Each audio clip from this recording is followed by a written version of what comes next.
Hey lovelies, you have been requesting more and more low carb recipes here on the channel. So today I thought it would be fun to share 3 low carb dinner ideas that can all be prepared in absolutely no time and are perfect for busy weeknights. Now, just before we get to these yummy recipes, I wanted to let you know that we are offering 50% off our 12-week specialty meal plan bundle over on healthymealplans.com. This meal plan was specially developed by our in-house dietitian. It's nutritionally balanced, it's full of incredibly delicious recipes, and the best part is it can be customized to your personal tastes. I should also mention that we also have a low-carb specialty meal plan bundle available on the site as well. All you need to do is use the promo code EATWELL to get your discount. All of the details are in the description box. Now, without further ado, let's get to some low-carb dinner recipes, starting with this unbelievably flavorful but unbelievably simple creamy garlic shrimp that can actually be made in 10 minutes or less. It all starts, as many of my easy weeknight dinner recipes do, with a skillet heating up on the stove. To that, I am going to add some butter, and as soon as that butter is nice and melted, we can get some garlic into our skillet. We'll let our garlic cook up for maybe 30 seconds to a minute before adding our shrimp to the pan. As you can see, I'm using shrimp that has already been peeled, but I've left the tails on. I'm going to season my shrimp with a little salt and a little pepper, and then let it cook up until it's nice and pink and opaque. Usually that only takes between 3 and 4 minutes. And honestly guys, in the time that it takes you to send an email, your shrimp is ready. How great is that? We're gonna finish this shrimp off with a splash of cream, and I am also going to be adding some Parmesan cheese. I cannot tell you how important it is to use freshly grated Parmesan in this recipe. It makes all the difference in terms of flavor. I'm going to stir that mixture up until that Parmesan is melted and I've got a nice creamy sauce happening. And then I'm going to finish this off with just a good helping of freshly chopped parsley. Now, this shrimp is amazing, served on all sorts of things. You could serve it with rice or pasta, but I'm trying to keep this as low carb as possible, so I'm actually serving it up with some simple sauteed kale. I'm always amazed by how just a few simple ingredients can come together to create something truly delectable, and this is definitely one of those cases. Next up guys, I am making an amazing mushroom chicken dish that I'm going to be serving up on some cauliflower mash. Now I'm gonna get started by heating up some oil in a nice big skillet on the stove. For this recipe, I am using some boneless, skinless chicken thighs. You guys have seen a lot of this on the channel lately. They cook up really quickly, but you could also use breast in this recipe instead, definitely up to you.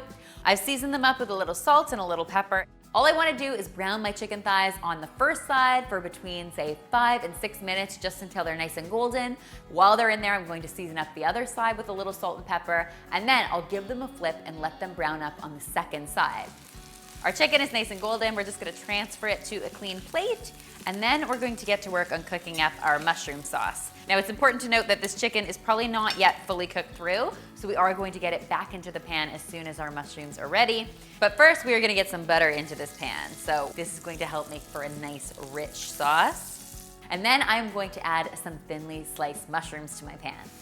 We can hit our mushrooms with a little salt and pepper as well. And the great news is, because this pan is nice and hot, our mushrooms are going to take no time to cook. As soon as they've browned and started to release their moisture, we can go ahead and add some garlic into the pan, as well as some fresh thyme leaves. These are both so classic with mushrooms, some of my favorites. To add a little extra richness and creaminess to this dish, I'm going to add a splash of cream to my pan. And as soon as that's all heated up, I'm going to transfer my chicken back into my pan and let it cook away for, say, another 5 to 7 minutes, or until my chicken reaches a safe internal temperature of 165 degrees Fahrenheit. Now, of course, this chicken is amazing just as it is, but I really think the best way to serve it up is over some mashed cauliflower. To make my mashed cauliflower, I have basically just boiled my cauliflower until it's nice and tender. I'm going to add a little butter and cream to it, as well as some salt and pepper, and give it a quick mash with a potato masher. Get this on the table and you will have a dinner you will absolutely love. You won't even miss the carbs. Finally today, for all you Philly cheesesteak lovers out there, I am making a low-carb Philly cheese skillet. So it's all the deliciousness of the original sandwich, except without the bun.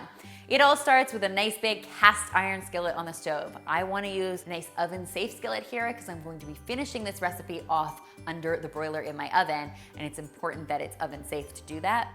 I've got some oil in my skillet, and as soon as my oil is nice and hot, I am going to add my beef to the skillet.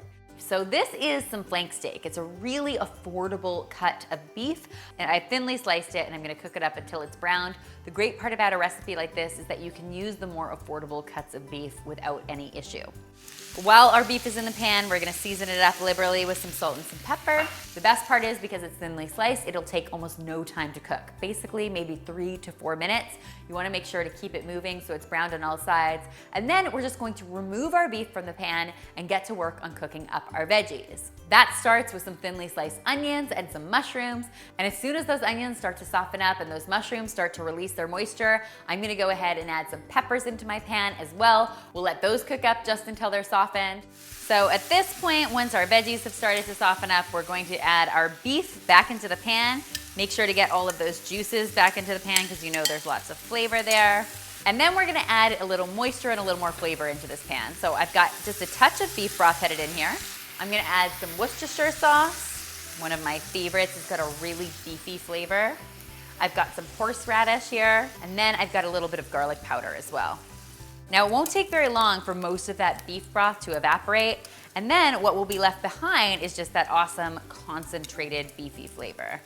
And then our final step is going to be topping this with cheese. Provolone is classic in a Philly cheesesteak, but you could use some mozzarella if you wanted to.